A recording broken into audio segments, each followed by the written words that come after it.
Hello guys, just going to do a quick audio test before we start. Make sure the audio's all good.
Hello guys, we're here again in the flight planning page because for some reason FSX has not decided to start as of yet.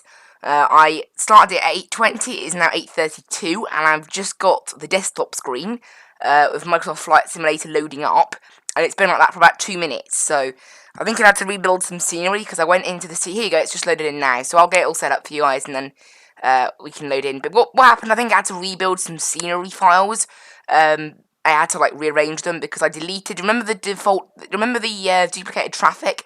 I actually discovered Monarch was also duplicated because I looked in the files, and Iberia as well was duplicated. I think it was with the Dublin scenery, but I'm not sure.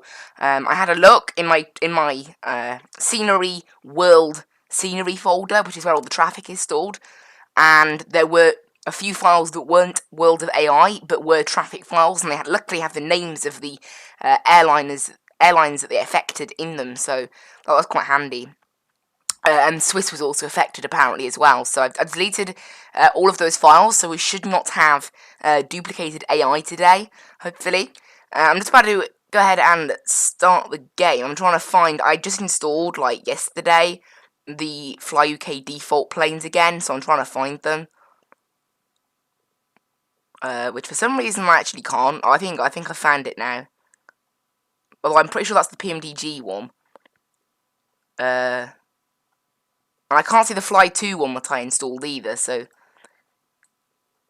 makes me a little bit worried. Cause I'm not sure. I do see one here, but I'm not sure whether that's the PMDG one. That's the PMDG one. Okay. Microsoft. I don't see one anywhere. Oh, hang on a minute, I was searching the Boeing. Here you go, Fly UK Virtual Airways. There it is. I found it. Yeah, I'm not used to getting those default planes. Haven't used one. I've used the default 737 a few days ago because I was getting a bit of practice as to what the plane actually looked like and things. I did like 2 flights with it, but I went from Malta to Brindisi and back. But apart from that, I have honestly not used these planes in so long. These default planes, so it's a bit of an interesting one. So I'll go ahead and load up now. And I haven't used the Fly UK. I flew Ryanair for that one, so I haven't actually used the individual Fly UK default one. I have modified the 737's file to make sure that it works in terms of the fuel flow. So whatever fuel we get given by SimBrief, it should, we should have easily enough fuel to get to Belfast without needing to add any extra because of those little tweaks I made, which is really good. Obviously, if you saw my tutorial video earlier this week, you'll know that this thing used to be, by default, extremely heavy on fuel. A little bit too heavy on fuel, really, but here we are. I'm guessing the battery's turned off. Which is... Okay, we'll get all the lights on first. And they're not going to make any sound at first because we haven't got the battery on. Where is this battery? There it is. So I'll go ahead and get that fired up. I don't know why this stuff hasn't fired up though. It's not fully fired up, is it? There, no. By the way, the fuel pumps do not need to be on in this aircraft, believe it or not, for engine start. Right, I may need to start the engines actually. We can get the ProATC on as well. I may need to start the engines to get full power. Because, well, as you can see there, the battery's turned on. And there's no ground power, so... And obviously the APU doesn't appear to do anything in this aircraft, so... I don't exactly know. I'll try starting the APU. Can we hear an APU? No. So there probably isn't an APU then. Honestly. Yeah,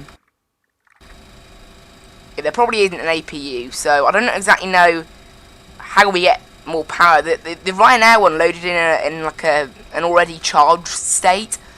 I don't know whether we're waiting for the battery to charge or what. There's nothing I can do up here. None of these are turned on, look, but I've only got a battery. I haven't got anything else that I can turn on. The IRSs don't align, they're just like that. It's very basic plane, this, basically. And, yeah, you can't actually do anything with it, so I don't exactly know why we haven't got power. I guess I'll have to start the engines to actually configure half this stuff. Yeah, the GPS isn't even on. What I normally do is start the engines and then power them off. So I'll just do that. I've honestly never found a way to get them to work otherwise. For some reason. But we'll just go ahead and do that. That should provide power to the aircraft then.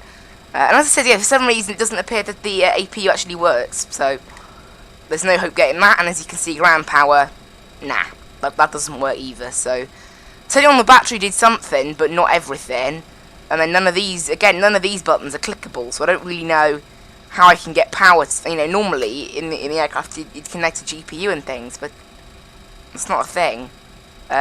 Also, we haven't got any fuel. That might be why. We haven't actually got any fuel, so I'll go ahead and cut those switches so the engines don't try and start. Yeah, we've loaded in without fuel, so we'll go ahead and let's set the weight and balance first, and then get everything else set up, I think. Well, that makes sense, doesn't it?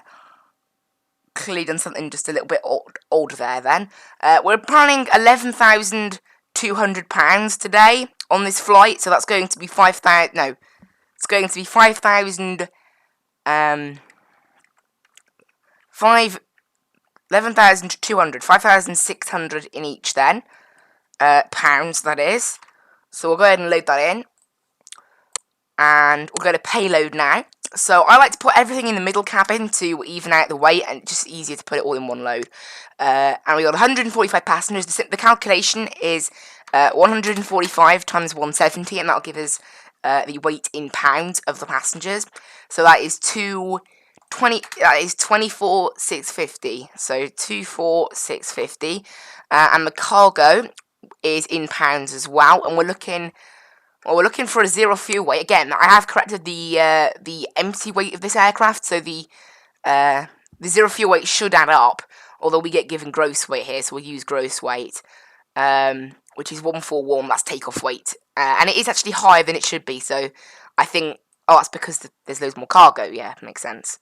So we'll get rid of all the cargo, and then that gives us a takeoff weight. We need a takeoff weight of 135.9. It's weird working in pounds. 135.9. So we need to add out let's say 3,500 in each, and then that gives us a gross weight of 134.1. Okay, we'll add a little bit more then. We'll check that, see how that is. 135.5 instead of 135.9. I'll accept that. It's in pounds, remember, so it's a little bit closer than that. And I think fuel doesn't seem to have powered anything up, so we'll just go ahead and start the engines and then stop the engines, and that should be alright. And then we can get on with our flight today. So you can see we're here in Edinburgh in this lovely scenery that I have. we've got all the planes. There's no planes over there, but a lot of the AI you can see. We've got BMI babies on the ground. We've got a little cargo airplane. I haven't yet started at ProATC. I'm going to wait for that. Okay, the engines starting have now given us power, so we'll go ahead and whack the engines off now. Now they've given us power. And yes, I have no idea why that even works, because as soon as you turn the engines off, the power should just go. But again, for some reason it just doesn't go. Normally the power, it's a bit strange. But we'll go ahead and cut the other engine's power now. It's actually started. So when can I cut this other engine's power? Why can't I cut this other engine's power? Rip. I can't turn off the other engine. I managed to turn off one of them. Right, now this one's started, can I just cut the fuel?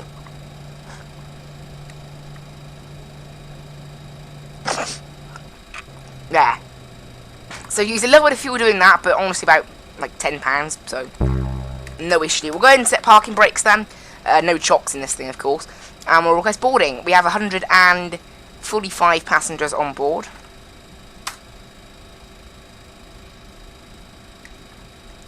And then we can go ahead and get everything set up how we want. So, handling by Menzies, okay, perfect. And then what we want to do now, we want to head into ProATC, which is on my right. And I'll go ahead and click fly now. So, open exit 2, oh boy. I won't be able to do this with ProATC running. I won't be able to use the doors with ProATC running, just saying. So what I need to do is customize aircraft. Yeah, you can't actually use... No, okay, door without open close text. I need to change it to that, because for some reason, when ProATC is working, only FSX door 1 actually then works. It's a bit strange.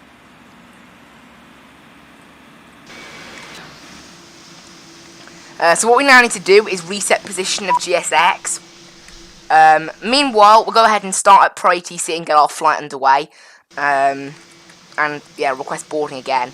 And you can see here now, it doesn't highlight PMDG, because obviously we're not flying any plane. But what you can do, it will load in to our game the actual flight plan, including the sit and start, and that will happen when we do the approach. So what ProATC gives the default plane in this game is sit and start support, which is actually really good. So we'll go ahead and click OK on that. Echo Golf Papa Hotel Airport the ATIS is now working, remember? 0720 Zulu weather wind because we haven't messed anything up. 1 at 7 But I need to go ahead and tune out of that. Condition ceiling 6. There we go. I'll tune on to clearance delivery. Very simple route. We're going to take a SID to GOSAM. And then direct to TRN, and then from there it's probably going to be vectors. There's no SIDs or stars really at Belfast. It's just a bunch of airways you're meant to be using to get out of the airport, which aren't even accurate to what we planned today. I think ProATC doesn't really plan according to that. But we'll get everything set up now. We'll get the flight directors on, auto throttle armed, and I think we'll go ahead and get started today with the flight finally. So what we need to do, I need to go ahead and click 0, and we need to request clearance. Delivery UK. And if we look here, with the information request we'll get this set up as well. Are we not on the right frequency? 1276, where we are. Oh dear, what's going on now with ProATC? Is it using COM2 again? Like it was yesterday. I don't know why it was using COM2 yesterday, but it was.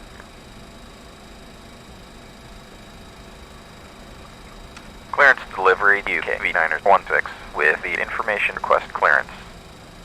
Okay, I don't know. There you go. It is using. Echo Golf Alpha Alpha. There we go. Cleared. GOSAM 1 Delta. So if you have a look here, look, it's now created that in there. We've been cleared to 6,000 initially. 6653 in there. Cleared Echo Golf Alpha Alpha by Golf Oscar Sierra Alpha 1 Delta. Climb and maintain flight and we're going to be given vectors into an RNAV runway 07 at Belfast. Okay, perfect. And the QNH is 1019. Remember, this is a default aircraft, so it can only handle 3009er. It can only do altimeter to this plane because it's a default one. 3009er is the is that, and you can now see, look, we will get in our flight plan down here. It is 171 miles the flight, so we have added on a good few miles to our planned routing today. We'll take a look at our route on ProATC, so I'll bring it over here for you guys. So you can see we're departing out of on the GoSam 1 Delta as usual. We're going to be limited to 6,000 for until actually no, until Go 30. In real life, I think it's until GoSam. And then we're heading to TRN, and then it's basically just all the way across, and then vectors in. So I don't know. It's only about 50 miles, 40 miles longer than planned, so it's not too bad. And there's no real restrictions. We're going to be given an RNAV on runway 07. You can see here, and the winds are 080 at 5 knots. You can see there, so that's fine. There's not much visibility though. Visibility is only 3.24, so I'm quite interested in that. The weather down here in EGPH Edinburgh, overcast at 600 feet, so that's full thick clouds at 600 feet. Belfast is broken at 500 feet, so we may have an issue with minimums here. Although for minimums in a default aircraft, I literally just use the default basically 200 feet above the airport, so it's 470 it's going to be, because there's no point looking it up. We're flying nice and basic today, really, aren't we? It's kind of the entire point, throughout the week of this, and also make sure the auto brakes are set. Things like the auto brake and the autopilot N1, which is our takeoff thrust, only work in 2D cockpit mode. For some reason, they don't work in the 3D cockpit for some reason. But our vertical speed initially it's going to be about 3,000. There's no speed restrictions, but I'm going to set to 220 initially. And a nice high vertical speed to start with, and then we'll make our way up after that. So it's generally how I like to do it with these default planes. So there's actually a plane landing right now. There's a Ryanair inbound, and it's good to see that it isn't duplicated. If we have a look here, hopefully, in my views, and then new view air traffic, you can now see Ryanair's. There's one Ryanair, and it isn't duplicated. And there's a dash. There's Flybe, not duplicated. So we've clearly fixed the bug. There's the Ryanair landing there. We can get our strobe lights on ready, and the runway turnoffs don't work in this plane, but all the other lights do actually. So we can still do work the lights pretty good. And it's a pretty good route out, really. I don't know how it's 178 miles or whatever it is. It's only 170 warm. That doesn't really add up totally. Ground Ryanair 5578, really clear of the runway, request taxi departure. And we're taking off runway 06, so runway heading is going to be 060. By Echo to Gate 26, Ryanair 5578. And we'll get the altitude hold. We'll get the altitude hold and the VOR localizer, which is the nav. It's just how it's read. That's the nav. It looks a bit strange, I know, but that's the nav. So that is us all set up to get out of here. Transition altitude here is 6,000 apparently. Again, there's no FMC to go programming, is there really? So everything's all good and ready now. And if we zoom out, we should see our flight plan. If I go into this mode, we can see a plan of our flight plan. So you can see here over the UK and then through and then into Belfast. That's what we're doing today. So pretty good, really. So we'll head back into that, and we can just kind of relax here and wait for them to finish boarding. And one thing to note: this plane, the taxi speeds actually depend on the wind. No idea why. I'm guessing it's a physics bug, but that does happen.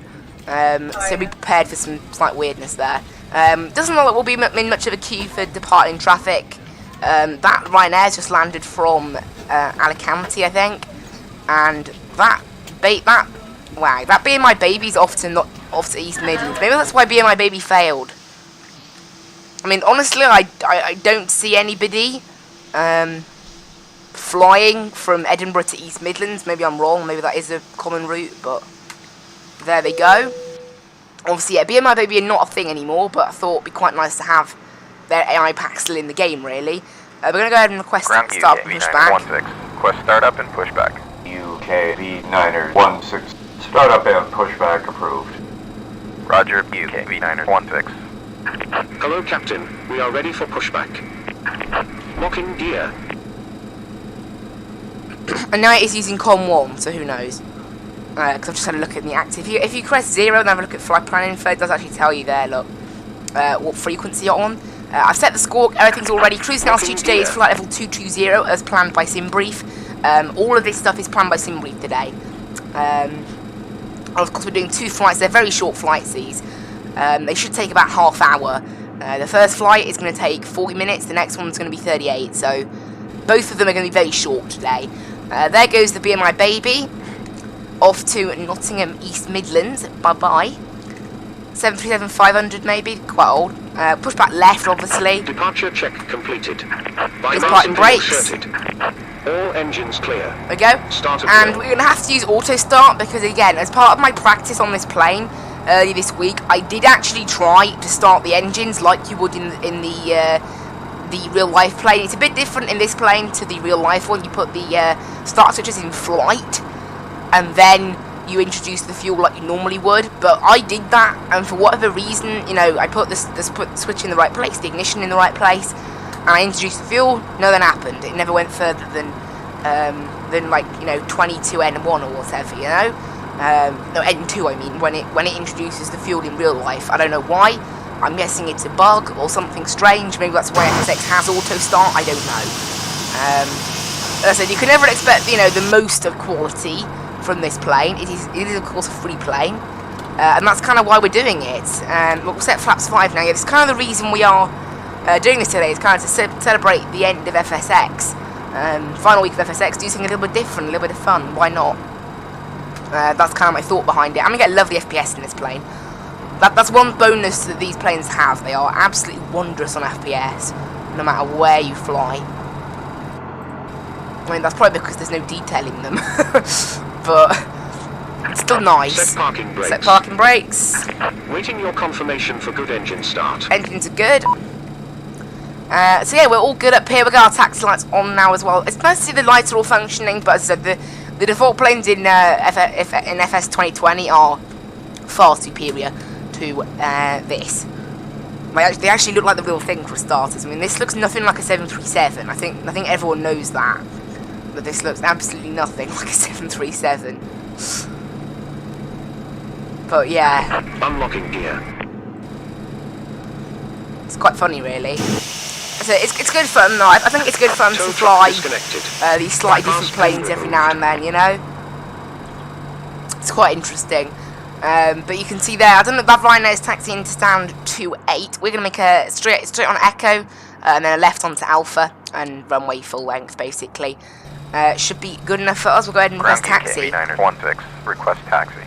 UKV-916 via Alpha. There you go, Alpha runway 06. And they want us to go full length. Right, Alpha, right. runway 06, UKV-916. There we go. We've been given our taxi clearance, so just need to wait for GSX to get out of the way, and then we can go. So they've told us left is clear, right is clear, so we need to wait for that man on the left to go. Have a good trip, so we can go ahead. And now, well, our taxi speed will be very dependent on the wind. Again, don't ask why. I think it's a bit of a bug or a physics thing. Because you can see here, I'm setting 40% power and nothing's happening. See, it requires 50% power. This is the thing. Even when you modify the fuel flow, this thing does need a bit more fuel than the real-life plane. Simply because of the amount of fuel it uses on taxi. It does require a bit more thrust on taxi than the real-life plane does. And therefore it burns more fuel. That noise is quite annoying, I know. I think it's the fuel pumps. But it's kind of the only noise you can ever really hear in this plane. I'll try and get a good wing view that wasn't that... No, this right side wing view, it's a little bit far back for me, but... we'll leave it, I guess. You can see we're taxiing... See, look, 37%. Normally, that's enough to do 30-40 knots. It's a little bit too much. Normally, you'd want about 26% on the N1. 002, request taxi. 2002. Oh, there's an EasyJet departing. Taxi to runway 06 via Foxtrot Alpha. Via Foxtrot Alpha to runway 0. Well, not an EasyJet, it's Be My Baby. It's going to Cardiff. That is. So it looks like we'll be departing ahead of it though, because it's only just pushed back now. So we'll easily be out ahead of it. Because the AI don't push back, they just turn around in their gate and taxi straight away. In this game, but there it is there, look, you can see on the right. But obviously, you know, I'm going to be out way before that. Expect some thick cloud out of Edinburgh here, so kind of interesting, I guess. Just going to zoom this out actually a little bit. as we can see all the airports in the area. So I want to set. No, I'm going to keep it with the airports. It's easier. Yeah. So at the moment it's on a display scale. It says 10 miles. It's a little bit more than that. It's not accurate what it says in the box when you hover over it. The clock as well is a bit weird. So you can see when we start it, it's probably gonna. At least when we start to take off, the clock's probably already started. I don't know why, but it just does seem to do that. But anyway, we'll go ahead and taxi. You can see here, look, this is what I mean. Our ground speed is 14 knots, and yet our true airspeed is 8 knots. On the ground, these should be the same. The wind does not affect us when going at such a low speed on the ground. Like, you know, this plane is not like a feather. It doesn't really get, I mean, unless it's like 50 knot wind or something, it probably doesn't get blown around on the ground. But as I said, I have a feeling it's probably a physics thing. The ground speed is the actual taxi speed, by the way, you know, as it kind of implies, ground speed, but it's a little bit stupid, but as I said, I mean, really today, it's a bit of a special stream, just live with it, really. It's a default plane, I'm flying it for fun. I'm not flying it because, you know, the other planes are worse. That's definitely not true. The PMDG is by far a masterpiece, and then this thing is just, I don't know what. I mean, you know, the thing is, the PMDG on its own costs £60. This came with a £20 game, so it is kind of justified. But the new sim is by far making improvements into this area. Although the default planes still aren't quite up to scratch with what you'd pay for, again, the game is cheaper than the amount of planes that come with it if they were full quality. And of course, just simply, like, you know, this plane, you can kind of expect it to be, you know, the planes that come with a sim, you can expect them to be slightly more simple for a casual audience, and they're of course built to run with the game. But they're far improved on this. That's for certain. This plane is not even really a 737. It's kind of its own plane, really. I wouldn't really say it looks anything like a 737 on the inside. On the outside, it does sort of resemble one, I guess. It's pretty good on the outside modelling. We're coming up to the runway here, so we're probably going to get a call from ground 782, requesting engine start. 782, startup approved. Startup approved, 782. So I go on tower. Contact tower on 118 decimal 7. I don't know why the word for decimal is so different. It's quite funny, really. Right, I'm going to go ahead and request takeoff clearance. Big UK V916. Tower UK V916. Holding short of runway 06, ready for departure. Go ahead and turn on the landing lights. No runway turn-offs in this plane, in case you're wondering. Anti-collision should have been on all along. We've been told to line up and wait. Again, with ProATC, they always tell you to line up and wait, and then they tell you to take off. They never tell you to take off straight away. I don't exactly know why, but that's what they do. I mean, even the default ATC clearly to take off straight away, so it's a little bit of a strange one, but never mind, I guess.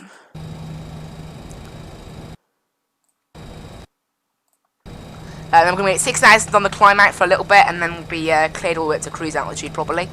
So we'll go ahead and line up here on the runway. We're going to set N1. We've set thrust 96%, which should easily be enough for what we need. Wave 090 runway 06, clear for takeoff. Okay, clear for takeoff. So we'll go ahead and start the clock. Reset it, make sure it's accurate, and then go ahead and go pretty much high power now. And then N1 on the last bit. Tower 683 for runway 06. Sounds better than the default one. Airspeed's live. Yeah, the airspeed, the sound of the engines is much better. There's a plane just behind us actually, so we better get out of here. 100 knots. Yeah, the sounds are better on this one than the default plane that I've been flying, because this one's made by Fly UK, based on the default one, and rotate. But it is still based on the default one, you know, like the model itself is the same. And then we'll go and set speed in there. And positive rate, gear up. And go flaps 2 as well. Departure UK V916 with you, passing 800 for flight level. See, into the clouds we go. V916, radar contact cleared by I'll go 240 knots now on here, and in goes the autopilot. Cleared by Golf Obviously, Oscar Sierra, we'll watch Alpha what we're 1 doing Delta here on this departing, climbing GPS, flight level because this 60, screen UK here is 916. useless.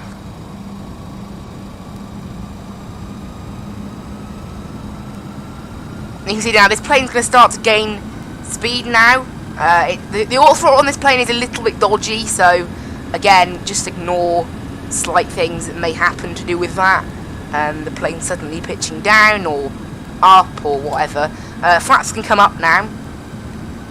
And you can see we're climbing nicely now up to 6,000 feet. I've kept it in 240 knots below 10,000 feet. You know, 240 knots is much safer, otherwise it would just go blasting past 250 knots if you set that. Very cloudy out of Edinburgh. I mean, it's nothing new. If you remember when we were flying from Edinburgh to Reykjavik, it was this thick a few months ago. I don't know why, but I don't know what it is. Maybe it's just how the weather is in Edinburgh, but I always get thick cloud in Edinburgh. I mean, if anyone's from Edinburgh, maybe you can comment, but I literally always have thick cloud when I fly in and out of Edinburgh. Maybe it's just me. Departure My luck, 4502 but with you at who knows? 4,200. 4502 identified. And we're now going to have to stay here at 6,000 until GWO 30, so another 5 miles, basically. And this thing's gone blasting right past, hasn't it? Oh, it might just make it. That was close. It went a little bit quick there, but almost totally overshot 6,000. And the speed's definitely overshot. And that's precisely what I mean, with this plane being a little bit off. The auto throttle is terrible. Like, now we'll go way below 245 knots. It's very slow to react, the auto throttle. It can only move the throttle quadrant at a certain speed. Why are the brakes turned on? Oh, that reminds me, yeah. You have to disarm the auto brakes, otherwise it just assumes the brakes are on all the time.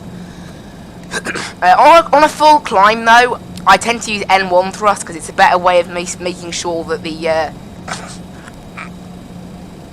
plane knows what it's doing. And I've turned off manual descent initialization. Obviously, this thing doesn't have a drop of descent. We'll be cleared up now, fully, in just a few miles, luckily, so that's nice. I'll go ahead and set, and go, well, it says 10, but it's a little bit more than 10, isn't it, really? But in just 3 miles, we'll be cleared up higher. In fact, well, as soon as we get clearance from ATC, which will probably be a little bit sooner than we pass the waypoint, which is nice. And also, one really cool thing, the game would have also loaded in our flight plans here. This is totally wrong, because it thinks we're going at a speed of 475 knots for some reason. Climbing to flight level 120, UK V916. Climb flight level 120, and you can see here straight away, the autopilot's rubbish.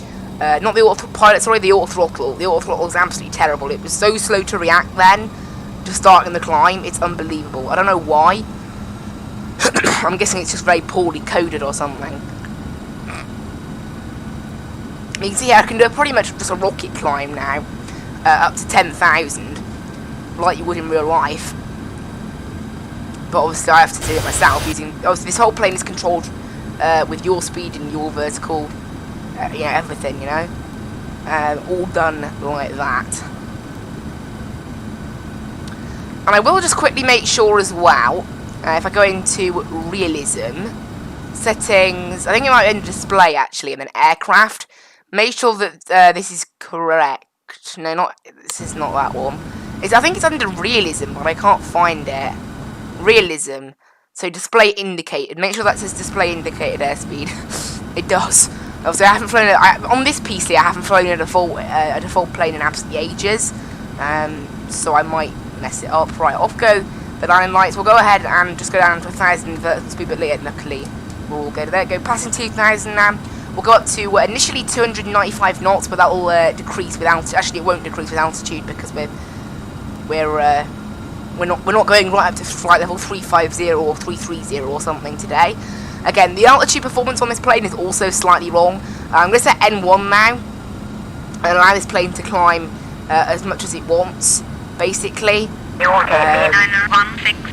See what it can do. I mean, we're now being cleared to cruising altitude as well. Flight level 220, UK V916. So the fact we've been cleared to cruise altitude now is really good. We'll go ahead and go back to a little bit less on the vertical speed, and we'll go ahead and turn off the seatbelt signs as well. No audio on those, and you can see now the speed is nicely coming up, so I don't really want this thing to back off, so I'm gonna put in a little bit more climb speed. Initially, yeah, this thing can climb quite quickly like the real life plane, but this plane's performance up at high altitudes is not quite accurate. In real life, this thing could easily do,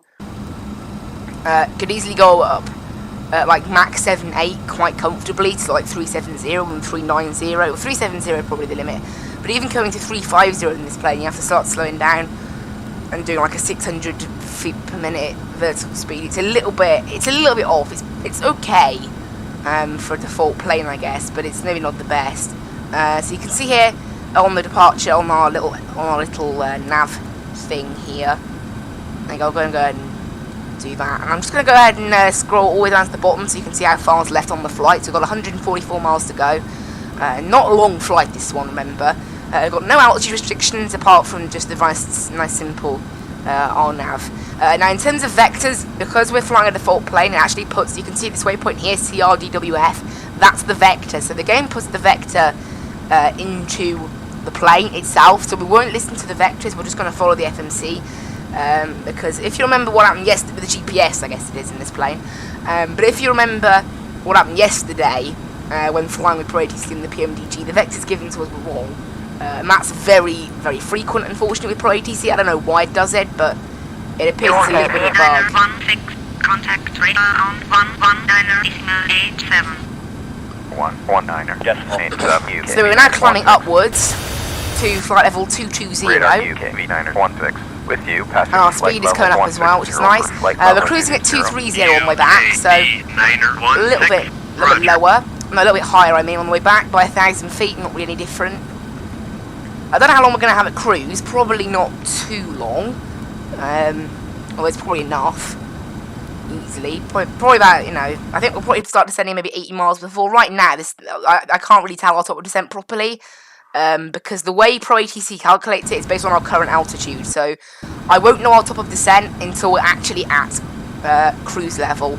And then this thing, ProATC will actually give us. I plugged in as well to ProATC. We're going to do a 2,300 foot per minute descent, but normally it's wrong.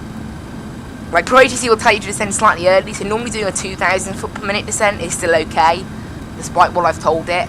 And this plane is easily capable of a 2,000. You know, the real life plane does about 2,400 foot per minute descent anyway.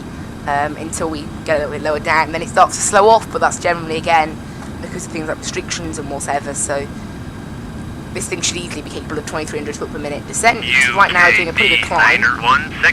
And you can see that we've been given our vectors to RNAV 07. That pronunciation of RNAV was so broken there. Flight level 220. Vectors for RNAV. Approach, runway 07, UK V916. But you can see here, we've only got 2,000 more feet to climb, and then we're up at cruise. Not, you know, as I said, not a long flight. Not, you know, we're not cruising very high today. It's so cloudy though. Belfast apparently is.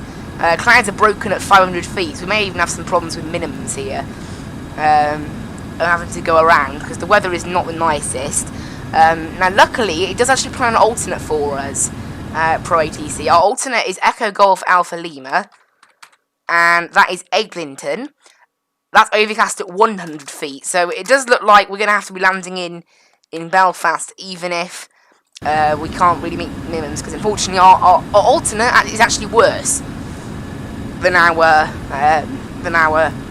current planes, our current place that we're landing at. So yeah, you can see now we're now at flight level 220 and a nice 295 knots planned.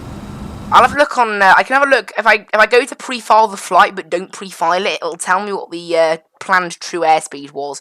Planned true airspeed was 404. So you can see 200. I do know this plane pretty well, so I know that 295 knots is a pretty decent cruising speed, no matter what altitude you get at, until you get a little bit higher, and then you basically just dial it back in accordance with this red line. That's basically how to fly this default 737. According to ProATC, we're going to be descending just after TRN, maybe about 10 miles after TRN, so probably going to be up here for about 35-40 miles. It makes you wonder about the next flight we're doing, but who knows? The next flight's probably going to be a bit shorter, given that we were given a runway that's the long way round on both occasions, as in we have to fly past the airport effectively. We took off from Edinburgh, left turn, fly past the airport, Belfast, fly past the airport, left turn, land. So if the runways stay the same on the way back, it's going to be a lot shorter flight, probably about 50 miles shorter, so I'm not sure whether we're even going to make flight 230. It'll depend on the restrictions, but never mind. We'll go ahead and set our active heading as well. Since as I said, we're not actually going to listen to vectors, of course. There's no frequency because it's an RNAV approach, so we don't have to bother tuning in any ILS or anything.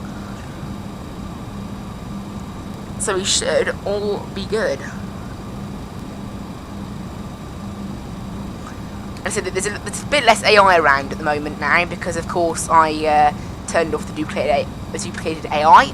Also, I did turn off the ProATC auto-saving, and you can see we've had no freezes so far, so it does appear that that's what was causing the freezes, was that slight irritating thing that was happening to us, but never mind. It's not happening today, as I said, I have fixed the problem. Now, auto brakes, I don't know, the problem with auto brakes, I have to cancel them by using the 2D cockpit. Otherwise, if you don't turn off the auto brakes, even if you, in real life, if you just tap the brakes on landing, the auto brakes automatically disarm. That doesn't happen in this plane.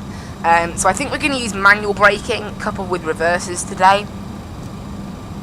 Now, to plan in terms of how well I've done this fuel, before I've only previously used Fuel Planner for this plane, not SimBrief, so this will be a really good test of how well my fuel fix actually works.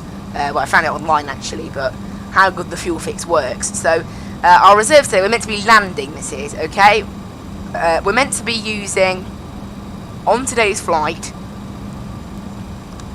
here you go, we're meant to be using 3,700 pounds of fuel. Yeah, 3,700 pounds of fuel. And then add 15 minutes in case we are a little bit late. That puts it up to 5,000 pounds of fuel. So at the maximum, we should be using 5,000 pounds of fuel on today's flight. So that is 2,500 pound deficit in each tank. We'll start it off. You can see there 4,400. 612. 4,400. That gets us 8,800 right now. And we started with 11,200. So 11,200 divided by 2, we start off with 5,600 in each tank. So, turn right, heading 245. I'm just doing the calculation now. So 5,600, take away 2,500. We should land with 3,100 in each tank. Yeah, 3,100 in each tank, I think. Don't know where I got that number from. Oh yeah, that's the maximum. And now the minimum should be, well, we take away 1,300, so 750. So that's 1,750. Minimum, we should be landing. So we should be landing somewhere between 3,100 and 3,900 pounds left in those tanks when we land in each tank.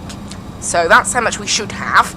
We're meant to be turning, you can see here, look, heading to set is 245, and we're currently on a heading of 239, and that's going direct. It's a very long vector actually, it's a vector of 73 miles. Delta 175. And we're meant to be descending in about 10 miles now, and you can see what I mean. The vectors in this game, if we followed that vector, we'd end up there.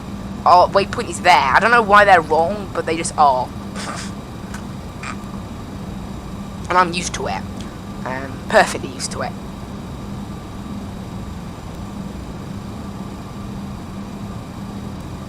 You can see that space scale 40, you actually see the vector on there, so down to 20, that's 40 mile range. It's basically double it to get the number. You can see there's our descent. Descend to flight level 120. Descend to flight level 120, UK V916. Since we're actually descending pretty soon, about 2,000 per minute now. Down we go. And yeah, so this thing is now going to stop burning really any fuel. It's not going to burn a lot of fuel. We weren't up there for very long. You can see we've only got, we've actually got 85 miles left to Belfast, so pretty average kind of length left to Belfast. 2,000 foot per minute, 10 minutes till the vector. you know, 2,000 obviously times 10, that's 20,000 feet actually. So I think we, as I said, we told ProATC that we could drop at 2,300 foot per minute, but we should be easily fine for like 1,700 foot per minute today on this flight, I think. So that's okay. So despite, you know, what you tell ProATC, it's still slightly wrong. Generally it does require a little bit of judgment yourself. So we've got 10 minutes until the vector, or 9 minutes until the vector. So 9 times 1,700. In that time we can drop 15,300 feet, which will put us at about 1,500 feet. No, put us at about 5,000 feet, which is then perfect for that last 8 miles onto the ILS. Remember, we will be slowing as well at the end, so I'm going to set 1,600 feet per minute, because we will, of course, have to slow at the end. And there we go. Now, we'll just have to fly the flight. Let the plane do its thing, descending down. If ProATC thinks we're too high, it'll just hold us at the next altitude for a little bit. Or too low. If it thinks we're too low, I mean, it'll hold us at the next altitude, basically. And you can see, yeah, just down we go now. Not the best of engine audios in the world, really, but we're doing okay.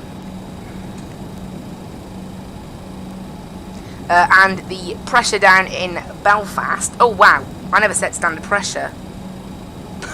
I never set standard pressure. My bad. My bad. Yeah, I should have done that. I just set it then. My bad. But the pressure down in Belfast is 3004, apparently. Yeah, it's 3003.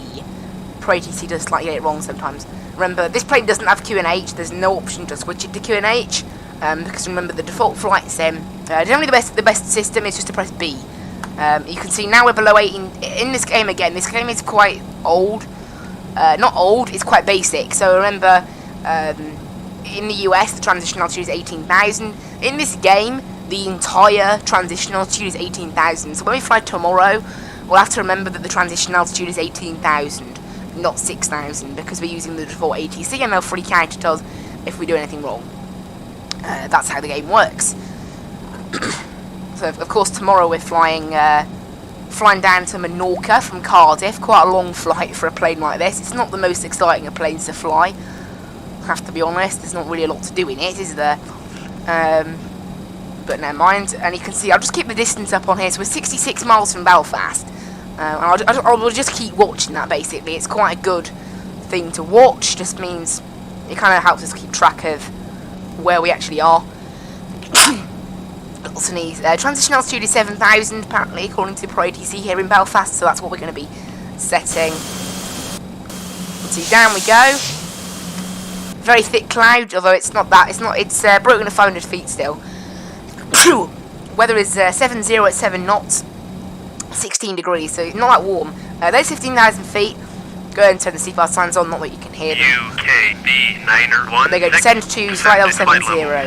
QNH 1017. Descend to flight level 70. QNH 1017. So now I'm going to click down to 7,000 now. So we've been cleared down a little bit further. So we didn't get very long at cruise though, so I don't know how long we're going to get at cruise in the next flight, but probably won't be very long. If the next flight is shorter than this one, which again, it probably will be. This flight was meant to be 40 minutes. The next one's going to be 38. I don't know how well that'll end up happening. Who knows?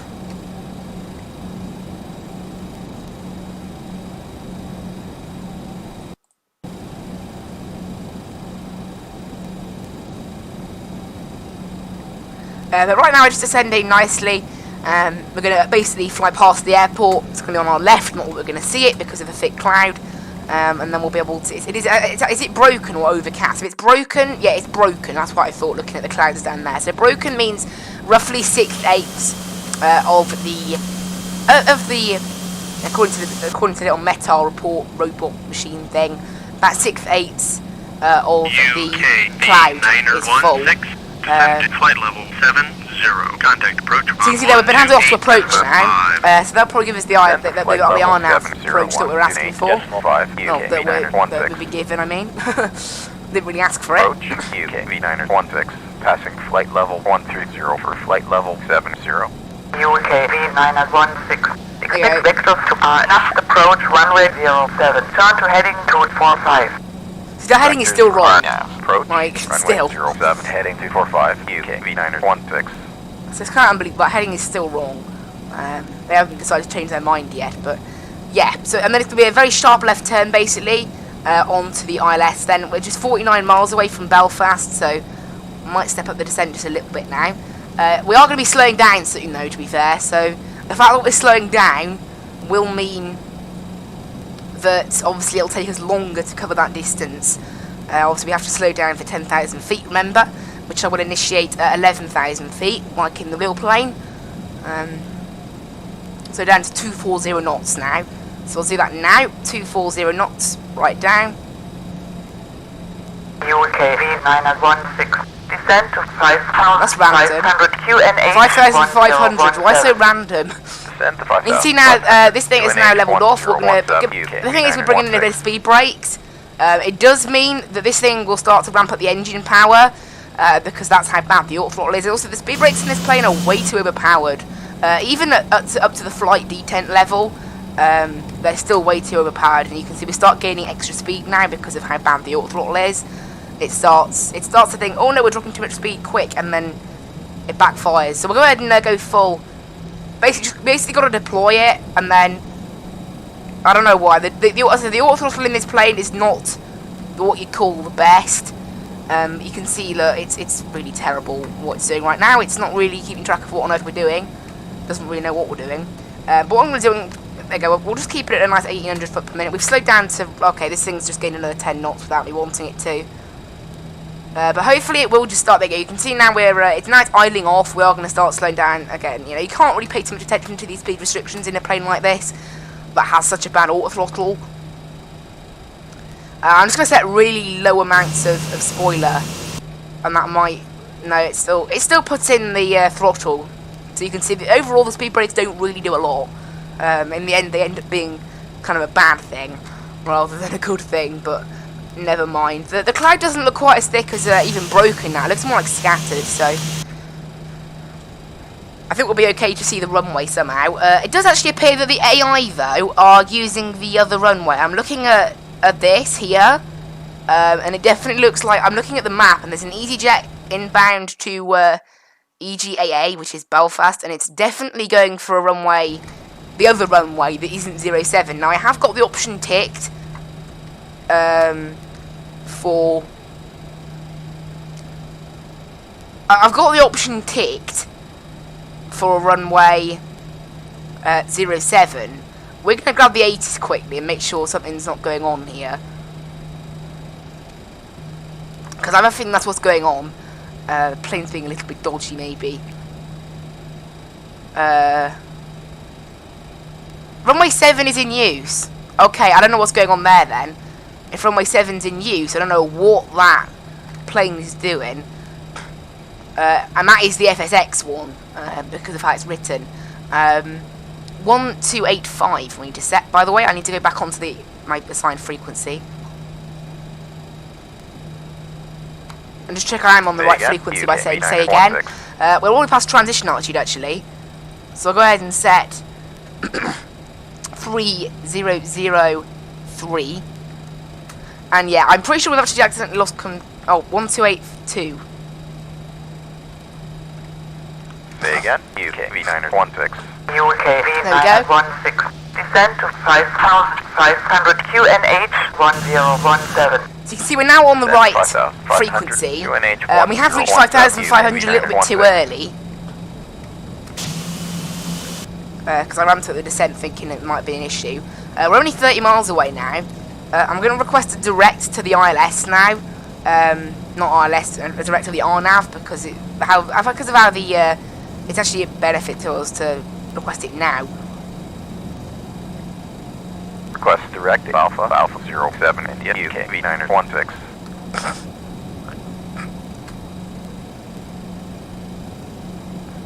Okay, now I need to switch to the different frequency. Request direct Alpha 07 India UK V916. What's going on here? Active is not 1285. Okay, I don't know what's going on here. I'm on 1285. There you go, nice. Okay, it's being a bit strange. Say again, UK V916. UK V916. Descent to 5,500 QNH 1017. I've gone a bit weird by accidentally tuning the 80s. I think I've slightly messed up the radios. 17 UK V916. Request direct Alpha 07 India UK V916. UK V916. Clear direct to Alpha 07 India. Turn left heading 170. Descend to 2,500. Continue as planned. Descend to 2,500. Cleared enough. Approach runway 07.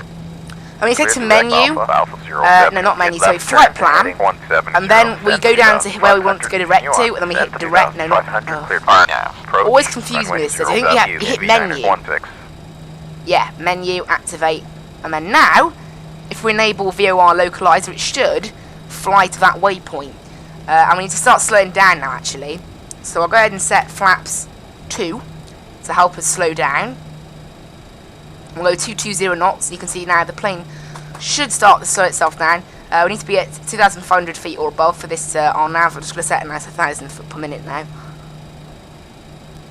can see, there you go. Now we are making a left turn onto the RNAV approach then here at Belfast.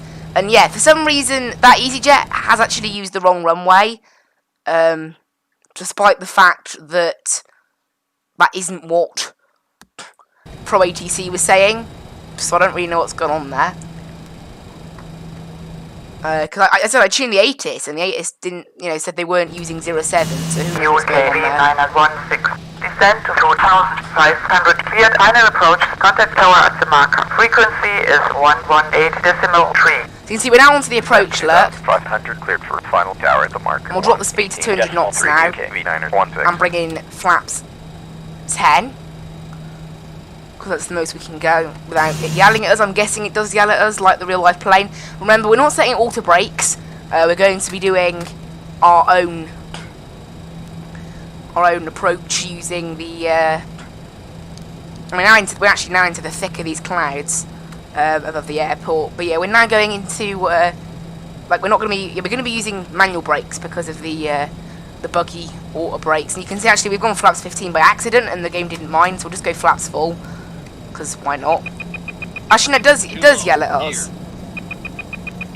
Too low. So what flaps does it start yelling at us then? Too low. Gear. Okay, since 15 is okay then. So we've got 10 miles out now from the runway. And I can't actually see anything, to be honest. We need to stay at 2,500 foot or above until we pass AA07F.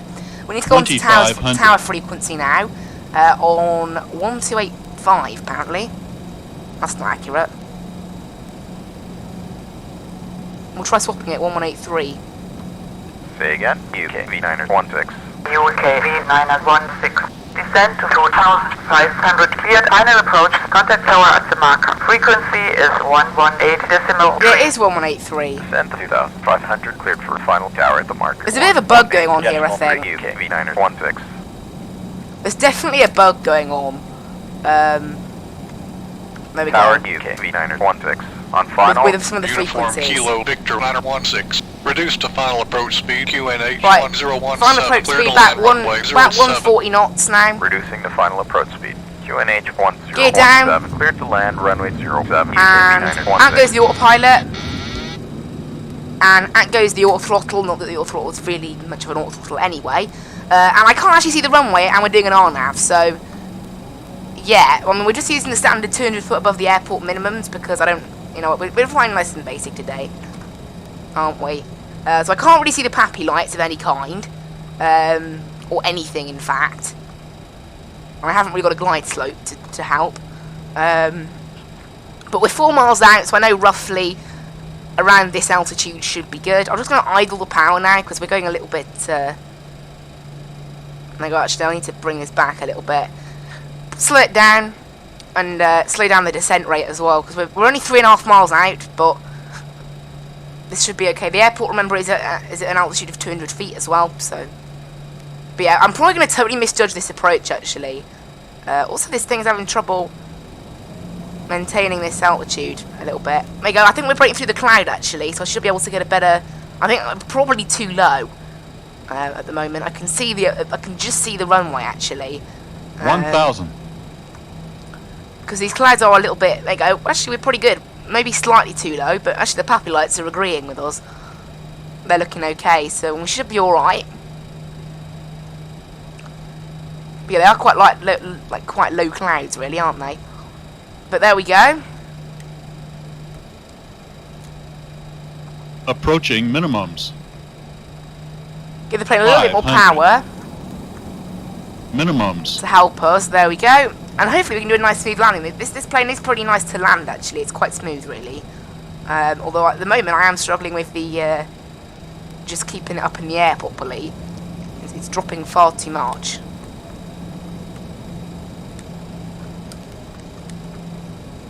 Try to trim it a little bit. I'm not even sure if this thing has trim, but 100. Who knows? So you can see we're already at 100 feet, and I'm not even really like trying to drop altitude. The plane is just doing it. 50, 40, 40, 30, 30. What? Why is 20, it repeating? Why is it 10, repeating 10. with every single GPWS call out? Oh, minus 215, not bad. And remember, no auto brakes. So I'm just going to basically, every now and then, press the manual brakes. Uniform Kilo Victor Ladder 16. Exit to the left. Contact ground 121.77. 121. There we go, and reverse is out. UK V9er 16. Disarm the spoilers.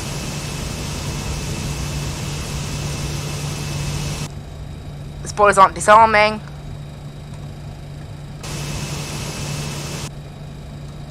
Why do the spoilers not want to disarm?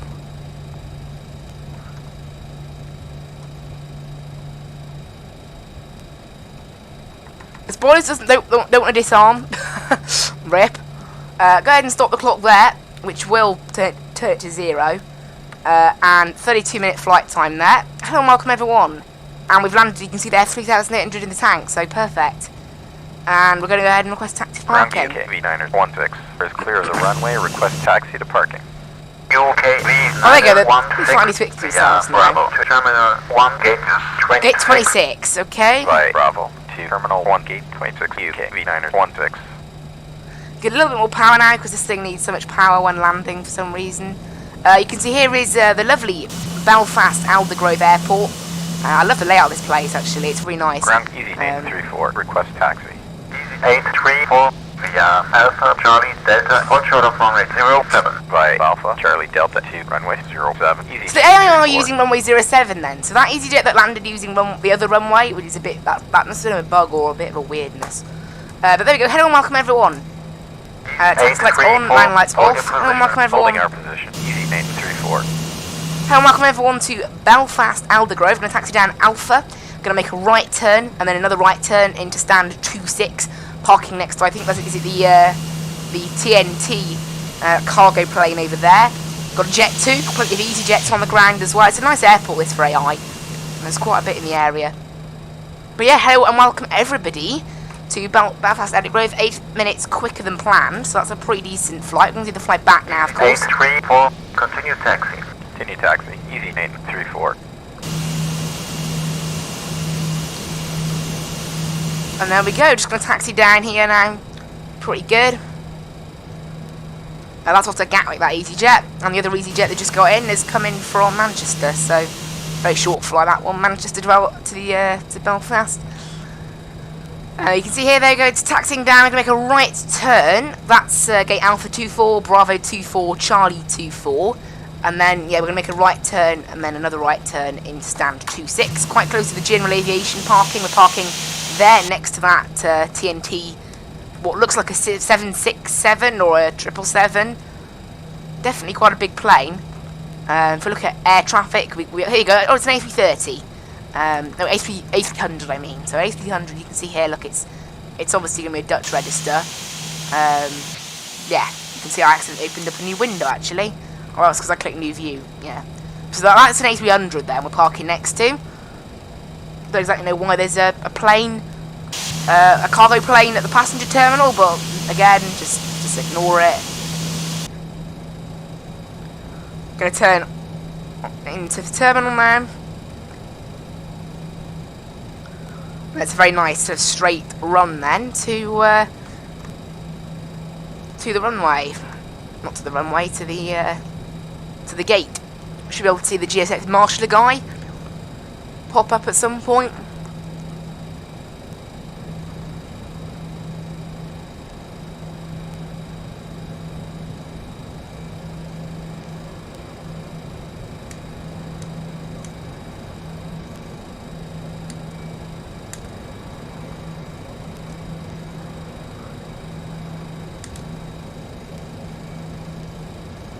There we go, we're now nice and even, taxiing in to the gate.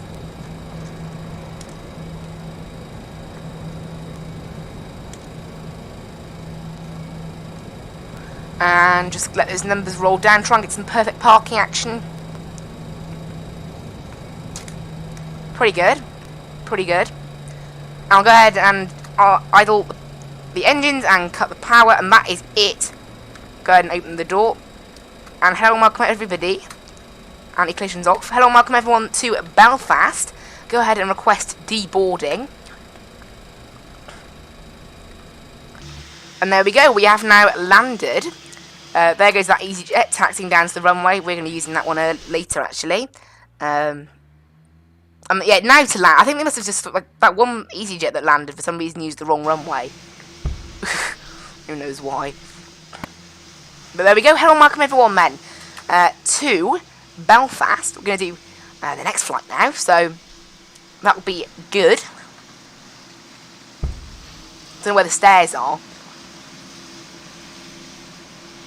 There's no jet bridge here, so... Oh well. I guess.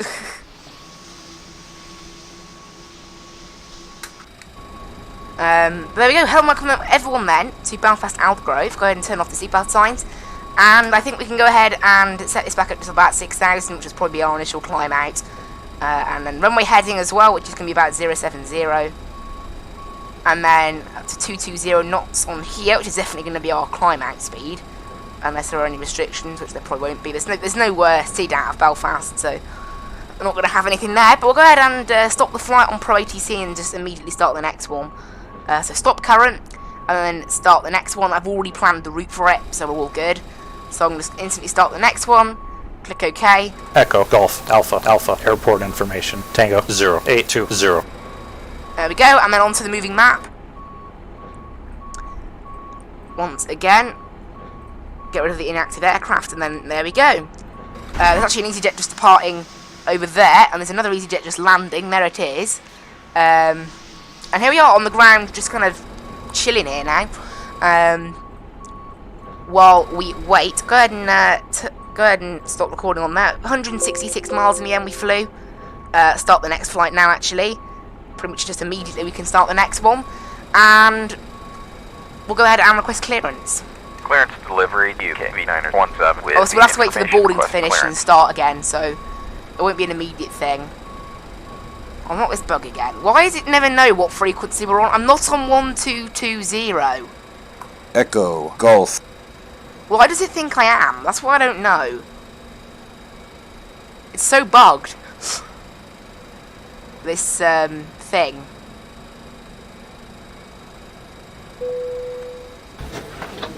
How is 1220 even active at this point, you know? Like, it's just so silly.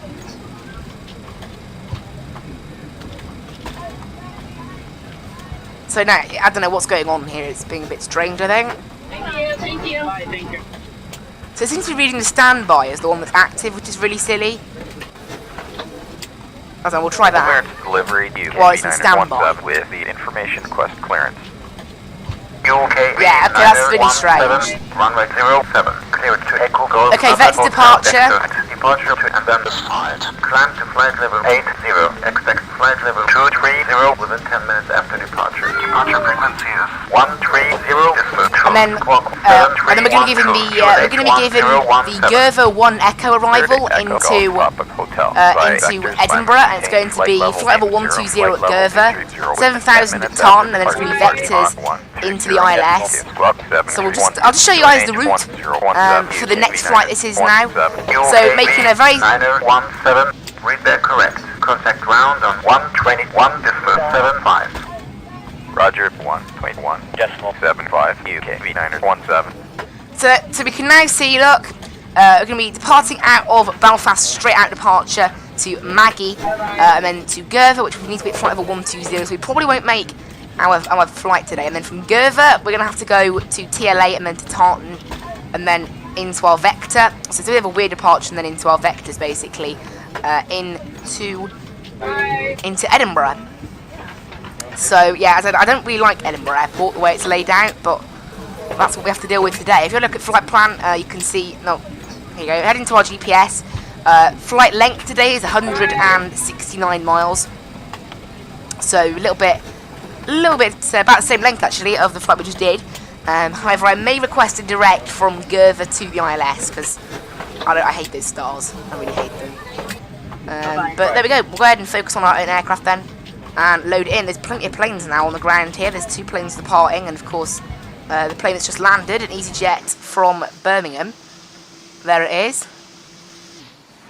And there's the ones departing. We can do a bit of plane spotting while we're waiting for all these guys to go ahead and get ahead and set up GSX. So we're request boarding now, and that means that everything basically will be all set up and ready to go.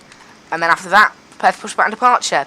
So you can see that means we don't have to do anything with GSX now. We can do a bit of plane spotting. So actually, I'll update our overlay as well. So our new call sign is Skyways 917 rather than 916, and we're flying from EGA to EGPH. So literally just the reverse of what we did just now. Perfect.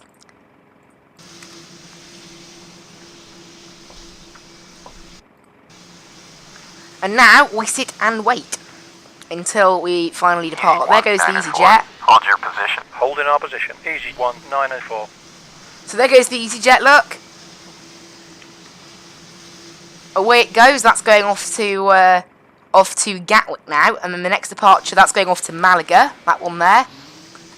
I do like doing a bit of plane spotting, and since we've got a bit of time to do it, why not? When you plane spot inside a flight sim. It's quite a good airport for it, really. I don't know why that EasyJet's just holding there, though. I think it might have something to do with me being here, but I don't really know for certain. It's quite strange, it's just sitting there. Yeah, that happens sometimes. It's blocking up the entire airport now, though. So I don't really know what's going on. It's taxiing to gate 17, so I'm not actually in the way at all, so it's a bit weird.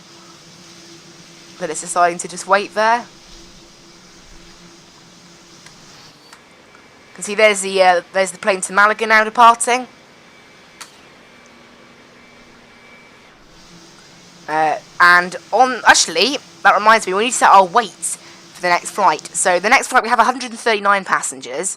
So 139 times 170, that's going to give us a cargo weight of 23630. So we need to go ahead and head into, we're going to head to fuel and payload. And 23630, so a little bit less on the weight. And fuel, we're taking 12,274, so it's going to be 6,000 in 6,000. What 6125 in both, and that gives us perfect amount really. So click OK on that, and we're looking for a takeoff weight today on this flight of 135.6. 1356 is already in there, so that's perfect. Go ahead and click OK. That means we're all good. And then, of course, 139 passengers then on the next flight. So there we go. That's all good. That's nice. That's all ready and set up and ready to go. UK V917, squawk 7312. Oh, that reminds me, I need to set the squawk actually. There goes the EasyJet. There it goes. Look, high up in the distance. Yeah, squawk 7312. Okay, 7312. And we have 139 passengers on the next flight. 139. So deboarding is now done. They're going to go ahead and do boarding now for the 139 that are going on. And then it'll be time to do pushback. So we're all good. Pretty good little, pretty good flight now this is going to be, I think. Flight level, I don't think we're going to make flight level 230 though. Because of that restriction at Gertha. But although that's what was planned by the game, by Simbrief, We're going to go ahead and give it flaps 5 for takeoff as well. N1 is already set, and we're going to leave the auto brakes again. I mean, they don't really work, and you have to disarm them yourself anyway. And they're all, it's all done inside the 2D cockpit, so I'd rather just avoid the 2D cockpit now, really. I'll go ahead and turn the seatbelt signs on now for the passengers that are going to be boarding. No idea why that EasyJet is still sitting there. I'm guessing it must have something to do with me being there, but I think I've mildly freaked out the game. I think that's what I've done.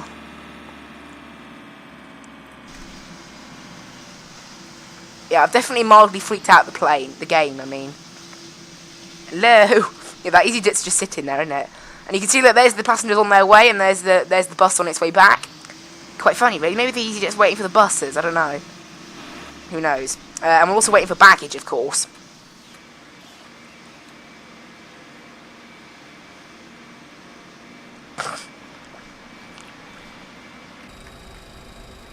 Yeah, right now, just sitting on the ground here in Belfast. The weather still broken at 500 feet. Down in Edinburgh, airport elevation is 136. The barrel is going to be 340.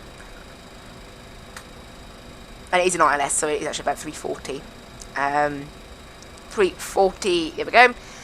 Clouds are now overcast at 700 feet still. Ready to taxi. Easy 833. Taxi via Alpha to gate 25. Taxi via Alpha to gate 25. Easy 833. My EasyJet's just coming from Gatwick as well, so there's two that are coming from Gatwick. I don't know why that EasyJet is still sitting there, though. I have no idea what's going on there.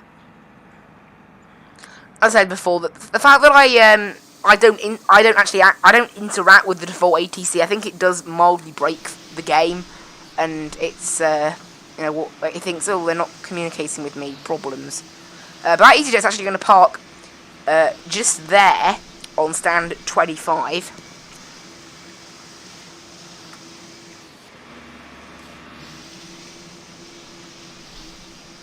And there's the baggage on its way, look. Two lots of baggage on their way.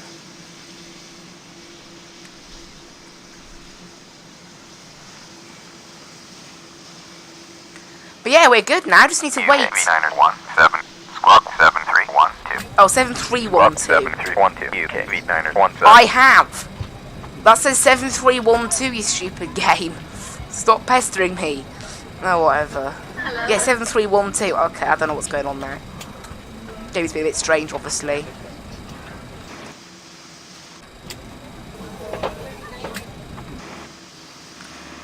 But yeah, they're going to get on with I don't know why that EasyJet is still sitting there. It's really unusual. But yeah, stand 25, that one going to, apparently.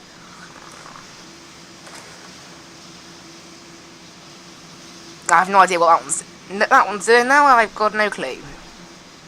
It's just sitting there, because why not?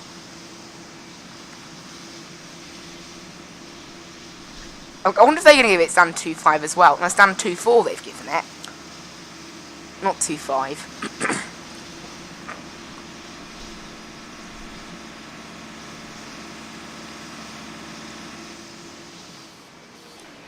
And see, there's our baggage on their way. We need to wait. Need to let them get on board.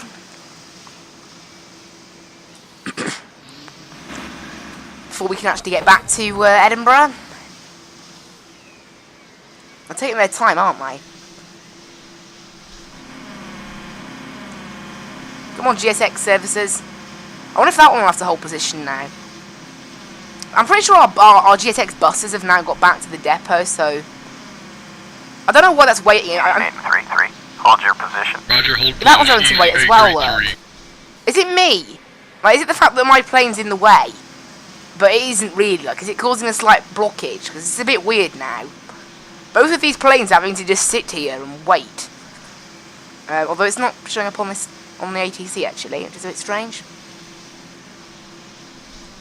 So I don't exactly know what's going on there. I really don't.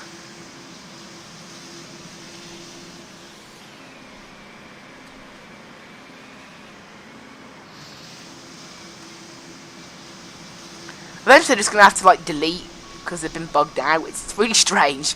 But if they don't get to a certain point by a certain time, the game just deletes them because it assumes they got stuck.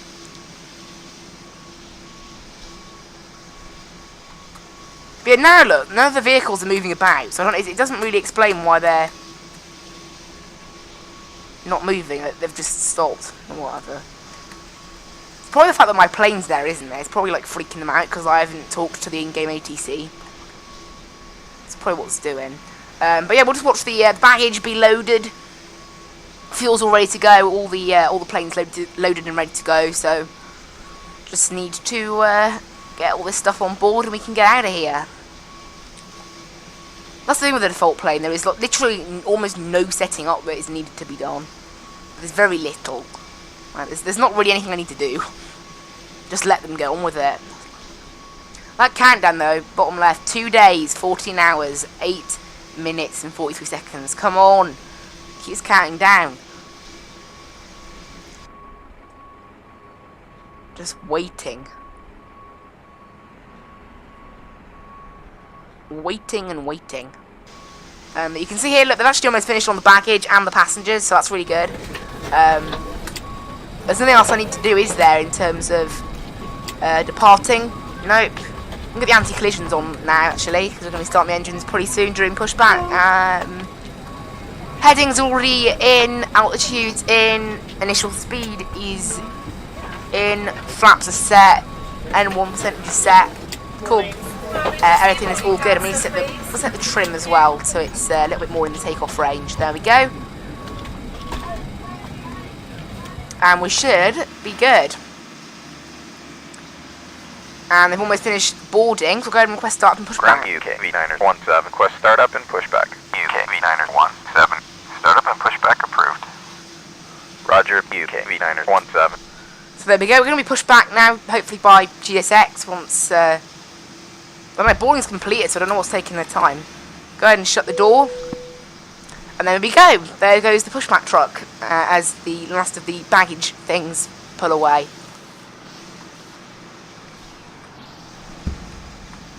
And everything. So there we go, head inside now, and get a taxi lights on as well, because why not? Hello, Captain. Why not blind Ready them? for pushback. Blind the GSX. Not that I mean, is that even a taxi light that's on right now? I don't see any light there. Honestly, I really didn't see any light, so it wouldn't surprise if they didn't have a proper taxi light, really, would it? Locking gear.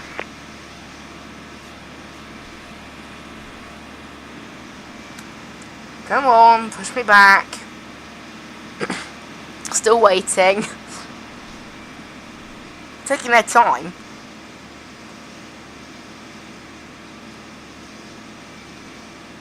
I bet now, as soon as I push back, though, those EasyJets are just going to be allowed to go. That's what's happened, I think. They go left. Departure check completed. What? Commencing bypass pin inserted. All What? engines clear. Start at will. The plane's just lost power.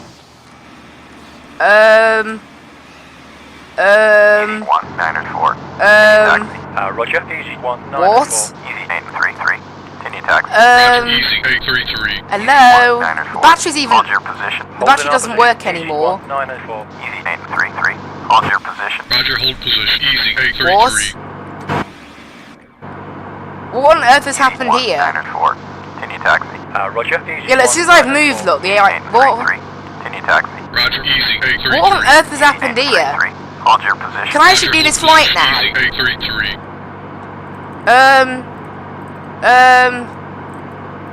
APU. Easy 833. Continue taxi. No? Roger, Easy 833. I'm not reloading it, because I've just already reloaded. This stream will be too long then. What on earth? 833. Hold your position. Roger, hold position. Easy 833. What's happened? Right, off. Battery switch off. Battery switch on. Easy 833. Roger, Easy 833. Yay! We have power again. What happened there?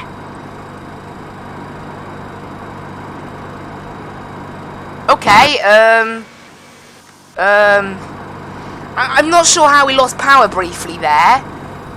The APU didn't seem to solve it, or the battery didn't seem to solve it either, but whatever it was, we now have power. the flight directors are now off and everything's been reset, but wow. Okay, I don't know exactly what happened there, but that's mysterious. It's quite old. Anyway, that is really strange. Okay, on with the flight then.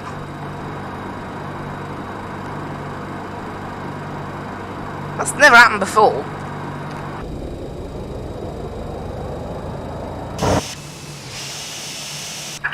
Set parking brakes. Waiting your confirmation for good engine start. Oh, what now? Why is my right engine not starting? I pressed Control and E to do an auto start. Okay, I'll do it again.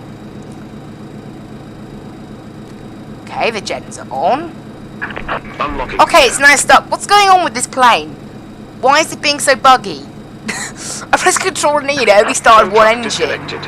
Now it's starting the other one. Yes, I think it's starting the other one now. That is so weird.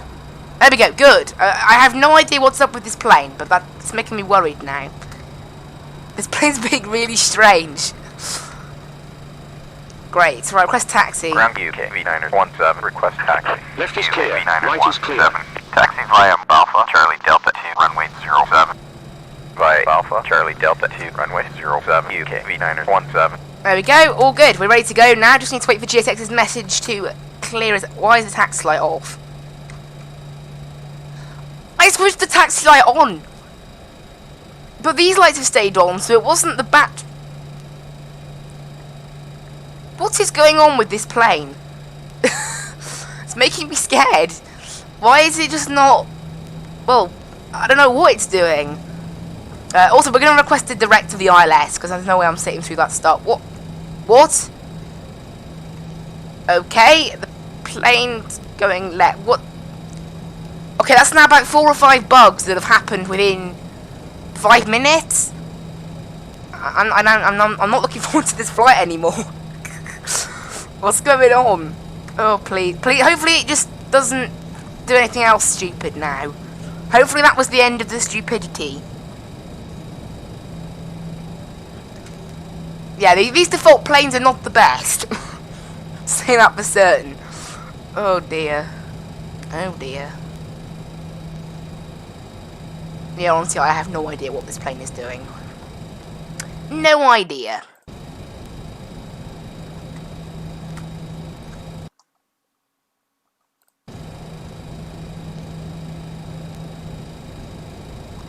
But never mind. Right, we're taxiing now.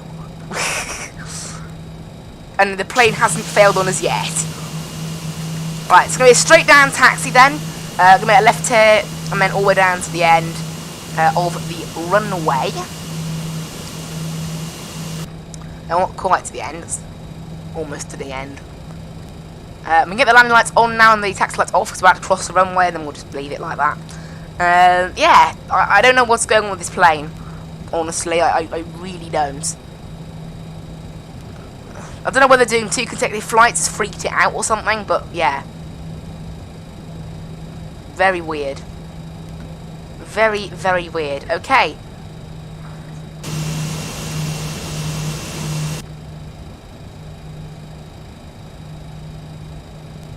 We've made it though, onto the next flight. I don't know how long it'll keep up now, but the fuel burn problems will probably miraculously come back and we'll run out of fuel or something in this plane.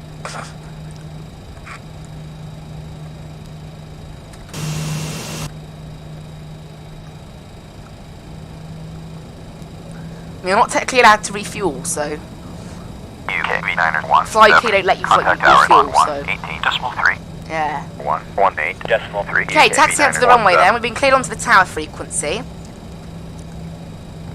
Tower UK V917, holding short of runway 07, ready for departure. UK V917, Wipe and wait, line okay. up runway 07. Lining up runway 07, UK V917. So we've been given life and weight clearance from this point here.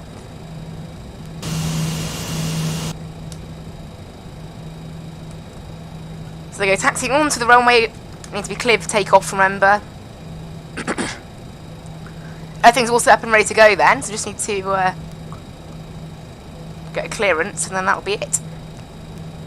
As you can see, look, the car ground speed changes, look, because of the runway heading. It's so stupid. The wind will not affect us at this particular speed. UKV917, wind 070, We're clear for takeoff. F7, Start the runway clock. 07, cleared Reset for it. takeoff. Cleared for takeoff. Initial power. 07, UKV917. Full power is set. Into N1 mode. And away we go, airspeed is live.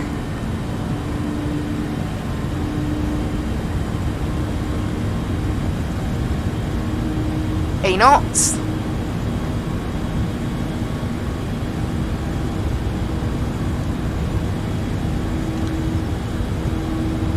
V1. Rotate. There's V2. Approximately anyway. We don't have a V-speed calculator on us. And pitch up. Positive rate, gear up.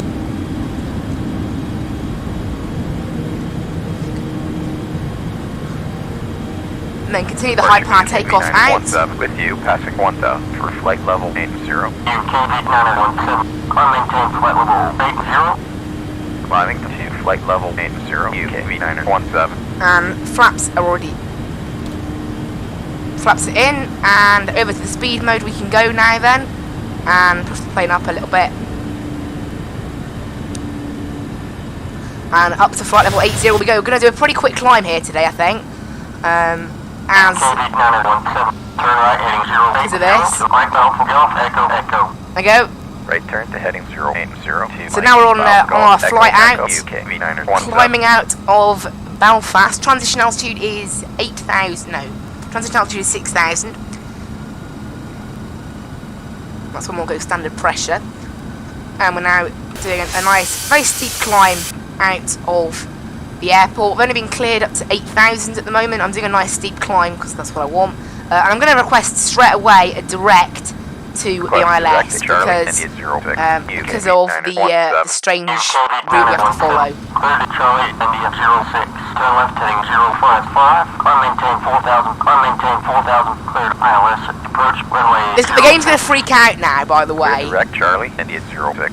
Left turn the game's definitely going to freak out because it thinks we have to be at 3,000, 4,000 there, so it's going to freak out.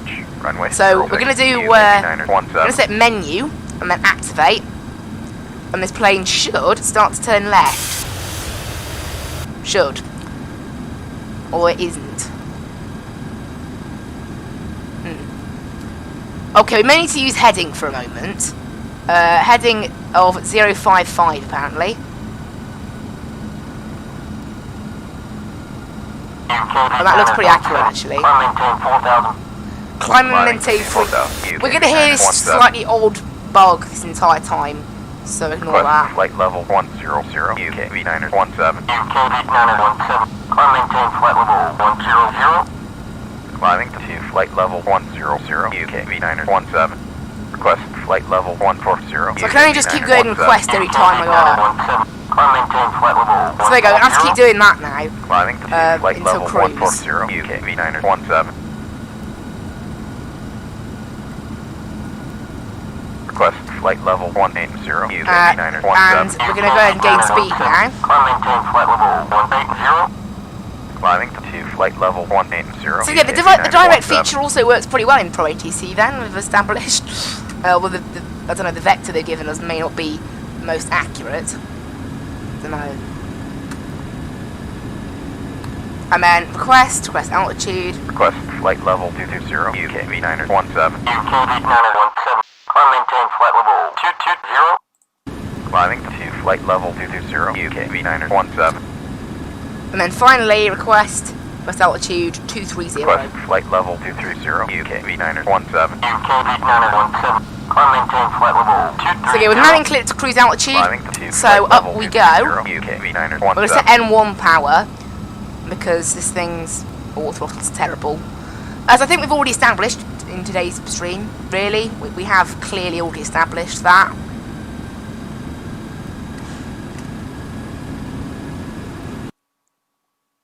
And the top of descent, I don't know, I'm going to probably have to judge the top of descent, because this plane will not know what on earth to do. So we're going to descend at 2,000 feet per minute, let's say. So 2,000 times 30 miles, no, times 10 minutes, that's going to be 20,000 feet. We want to drop 19,000 feet, so it's going to be 9 minutes, yeah. Probably about 9 minutes, 10 minutes until we get to the, so let's say 9 minutes until we get to the ILS at cruise speed.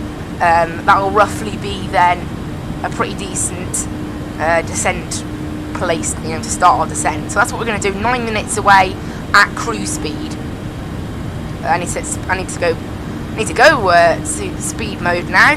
We're getting the speed pretty good actually. We're going to be don't know how long we're going to be at our top of climb for. Probably not that long, really. But yeah, it made sense to go direct to the ILS. The ILS frequency is 108.9. So we'll go ahead and swap that in there, 1089. And the course is going to be 061. So we'll set that in there. So now the plane climbing pretty nicely upwards as we gain some speed up to flight level 230 today. So 1,000 foot higher than the last flight that we did. It's going to be a pretty quick climb this, isn't it? Pretty quick. Just straight upwards.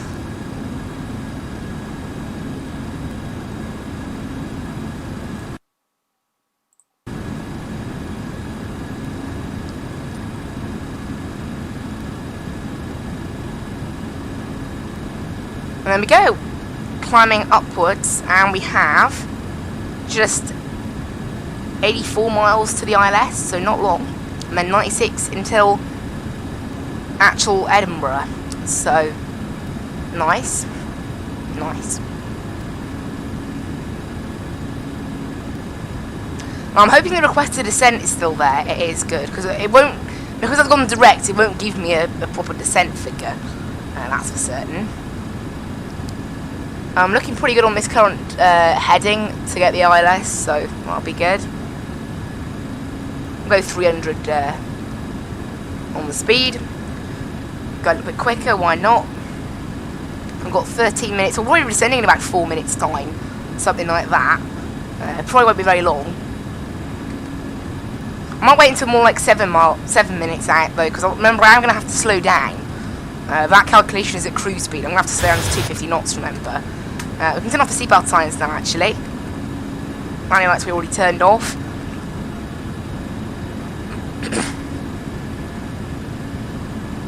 And see, there we are, climbing upwards to 230. I'm going to have to manually turn down the vertical speed, otherwise this thing will not do it in time for the in time for this. And this thing hasn't been able to keep up the speed actually, which is kind of silly, considering, you know, it could have just done more speed really. It's only been doing 88%, so it could have done a bit more than that. But there you go, the speed is now climbing upwards, and we'll have a look at our little thing here. We need to descend back, let's say 7 minutes, because remember I said like, we are going to have to slow down at the end of this, so that time will not be accurate at first. And if it looks wrong, I'll look at the distance maybe when we get a bit closer, but we're still getting speed right now, so we're 72 miles out, so still a little bit of a way out.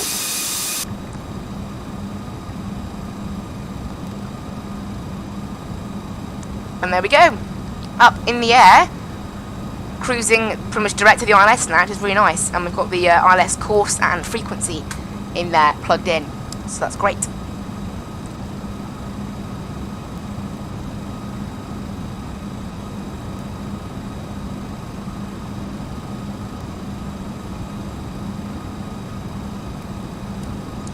And there you go, we're now safely up at cruise altitude. We'll be descending in about probably 2 minutes, 3 minutes. That's why I went direct. Otherwise we would have had to make flight level 120 by Gerver, which is there. So we never would have got to cruise altitude otherwise. That's why, and because I don't like Edinburgh's star system. You have to head to like the ILS and then do a weird left turn in. It's weird. I don't like Edinburgh Airport that much, honestly, when it comes to its procedures and whatever. But oh well, just me. I think we may still be on approach, actually, on the approach frequency. I don't think we ever got handed off, did we? Because remember, it's like slightly bugged out, isn't it, I think? Because of how I switched around like the directs and things. I think I slightly confused it.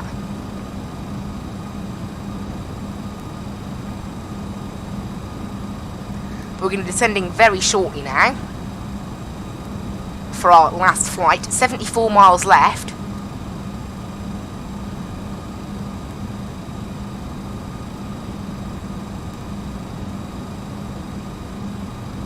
So we're probably going to start the descent very soon now. 7 minutes to go. That's when I'll start the descent, and we'll do a nice sort of 2,000 foot per minute descent then, 1,800 foot per minute. That's down to 4,000, remember, and then from there we'll continue the ILS. It's only down to 4,000 initially. Just need to wait. Yeah, about 7 miles out. This should be perfect. I think we're on a pretty good heading for the ILS. You can see there. Look. We are on a pretty good heading of 055, so it looks like the vector in this case was actually correct for once. It's not normally correct, so it's a little bit strange that it was, but I'm not complaining. I'm definitely not complaining about that. And there we go. It's a very nice little flight, this, and there's 7 minutes. We'll wait till 50 miles. We'll do 50 miles, and then we'll start descending. Make it a nice round number. We'll request it now, though. Request to descend UK V917. UK V917, maintain present altitude. What? Present altitude UK V917. Requested to descend. Okay, I think I've slightly bugged out ProATC. Flight level 180 UK V917. UK V917. I'm going to say negative. Sorry, unable at this time. Have I mildly broken ProATC here? I think I've broken ProATC, guys. I can't descend. Flight level 180 okay, I'm just going to ignore them. I think I've broken it. Negative. Rip. Well, I have to descend. I can't not descend now. So I think I've mildly broken ProATC. Yeah, I think I've mildly broken it. Let's just ignore that. And I'll start my descent now. Yeah, I think I've definitely mildly broken it, because it doesn't want me to descend now. So I don't really know what I'm supposed to do if I can't descend. It's definitely a little strange. And the pressure that I never actually set, the pressure is 3009er. So I'll just set that now, I guess, because why not?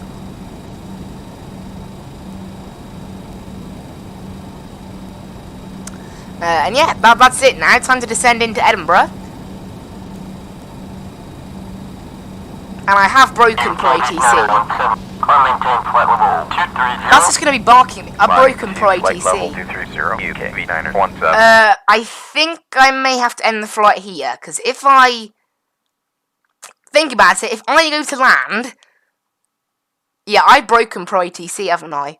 I've never done this before, but I think I took off, went direct to the ILS, and because I did that, it must have got confused and thought that I had to stay at 4,000. I told it to climb, so I did that to cruise level, and then now I'm going to descend. It's not going to hand me off to the ILS because I'm at too high of an altitude, according to it, and then it's just going to break the game, so I think we're going to have to end here, sorry. I have mildly broken ProATC. I've totally broken ProATC. I could just switch on to the default ATC. I don't actually want to do that, though. I want to leave that till tomorrow. Yeah, think about this final week of FSX has not actually gone that well, has it? I'm just thinking. I mean, in reality, if you think about it, Wednesday, Navigraph charts broke, the game crashed, and then yesterday, it actually went okay yesterday, didn't it? It went alright yesterday.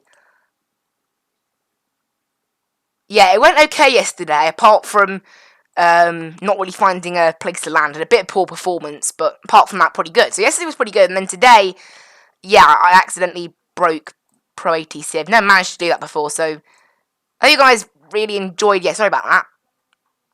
Bye-bye!